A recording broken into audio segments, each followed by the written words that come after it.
Hi, I am Preetha. Neenga paakkradhu IFN Tamil. Malli poo mari idli pannona இந்த steps பாருங்க இந்த recipe பாருங்க ரொம்ப ஈஸியா நீங்க வந்து வீட்லயே செய்யலாம். இப்போ இதுக்கு மெயின் இன்கிரிடியன்ட் என்னன்னா அரிசி, உளுந்து, மெந்தியம். இது இந்த இட்லி செய்யலாம். எப்படி பண்ணனும்னு பார்க்கலாமா?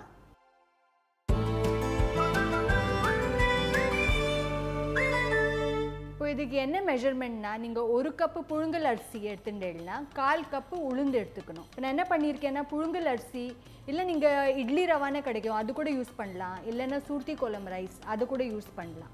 ஆனா ஷார்ட் கிரெயின் ரைஸ் அதை யூஸ் பண்ணுங்க நீங்க அதான் மெயின். இப்போ இந்த அரிசியை நான் வந்து ஒரு 5 ல இருந்து 6 மணி நேரம் ஊற வச்சிருக்கேன். அது ஊற வைக்கிறது கொஞ்சமா அதுல மெந்தியத்தை நீங்க போட்டு ஊற வைக்கணும். அதே மாதிரி உளுந்து வந்து ஜாஸ்தி ஊற வைக்க வேண்டாம். ஒரு 1 ல இருந்து 2 மணி நேரம் ஊறினா கூட போறோம். அதையும் நான் வந்து மெந்தியத்தோட ஊற வச்சிருக்கேன். இப்போ இது வந்து ஆல்ரெடி ஊறின அரிசி மெந்தியத்தோட இது வந்து உளுந்து. இப்போ நம்ம என்ன பண்ண போறோம்னா ரெண்டுத்தையும் அரைக்க போறோம். இப்போ நம்ம உளுந்து அரைச்சிக்கலாம். இப்போ இந்த தண்ணி நம்ம ஊற வச்சிருக்கோம் இல்லையா?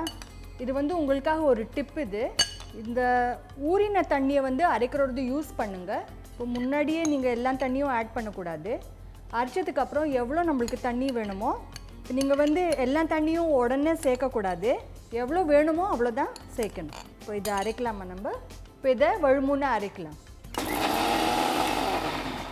இப்போ அரைக்கிறது தண்ணி தேவைப்பட்டால் கொஞ்சம் கொஞ்சமாக சேர்த்துங்க. ஜாஸ்தி தண்ணீரில் சேர்க்காதுங்க.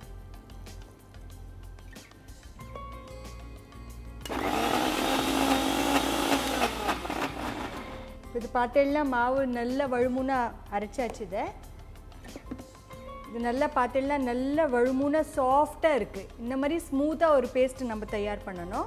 இப்போ இது வந்து ஒரு பவுலில் நம்ம ஆட் பண்ணிக்கலாம். நல்லா கெட்டியாக இருக்குது பாருங்கள். இப்போ நம்ம இதே மிக்சரில் அரிசியும் அரைக்க போகிறோம். இப்போ இதை வந்து நல்லா மையாக நம்ம அரைச்சிருக்கோம் இல்லையா? அது வந்து கொஞ்சம் நரன்னு நம்ம அரைக்கணும். இதில் மாவு ஒட்டி நின்றா கூட பரவாயில்ல. இப்போ இதே மாதிரி நான் அரிசியும் சேர்க்க போகிறேன். தண்ணியை ஃபஸ்ட்டு சேர்க்காதுங்க, அரிசியை மட்டும் சேர்த்து அரைக்கணும். இப்போ இதையும் நம்ம அரைக்க போகிறோம். முன்னாடி சொன்ன மாதிரி இதை வந்து மையாக அரைக்கக்கூடாது, கொஞ்சம் நரன்னு அரைக்கணும்.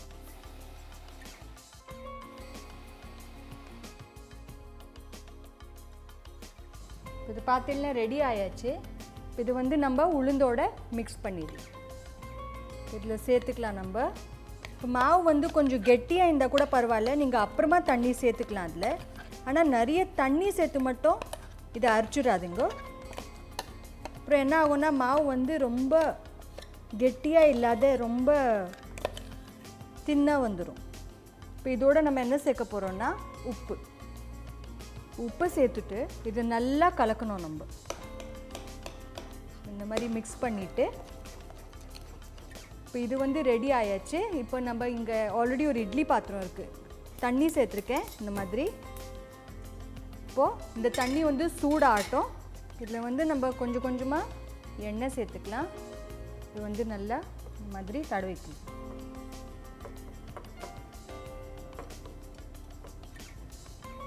பார்த்தீங்கன்னா நல்லா இந்த மாதிரி பபிள்ஸ் வந்திருக்கு, அப்படின்னா நல்லா இது பொங்கி வந்திருக்கு மாவு.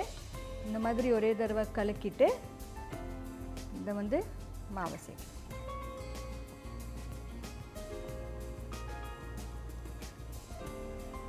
தண்ணி கூட நல்லா சூடாயாச்சு. இப்போ ஒரே நிமிஷத்துக்கு வந்து ஃப்ளேமை கொஞ்சம் கம்மி பண்ணிட்டு இந்த இட்லி தட்டில் ஜாகிரதையாக வேணும். இந்த மாதிரி தட்டை வச்சுட்டு ஃப்ளேமை திருப்பி ஹை பண்ணி இப்போ இது மூடி இந்த மாதிரி ஒரு 10 ல இருந்து 12 நிமிஷத்துக்கு நம்ம இதை வேக வைக்க போகிறோம். 10 ல இருந்து 12 நிமிஷம் ஆயாச்சு. இது வந்து நம்ம இட்லி பார்க்கலாம், நல்லாவே அழகாக ஆயிருக்கு. தொட்டு பார்த்தாலே புரிஞ்சிடும் இது வந்து நல்லா வெந்தாச்சுன்னு. இப்போ இது வந்து ஒரு 1 ல இருந்து 2 நிமிஷத்துக்கு நம்ம ஆற வைக்கலாம். ஆற வச்சுட்டு இதை எடுத்து நம்ம சர்வ் பண்ணலாம். அண்ட் ஆமாம், ரெசிபி பிடிச்சிருந்தா என்ன பண்ணணும்? லைக், ஷேர் அண்ட் சப்ஸ்கிரைப் எங்கள் ஐஎஃப்என் தமிழுக்கு. அண்ட் இதே மாதிரி உங்களுக்கு புது வீடியோஸ் பார்க்கணுன்னா நீங்கள் வந்து பெல் ஐக்கனை ப்ரெஸ் பண்ணுறதுக்கு மறக்கக்கூடாது.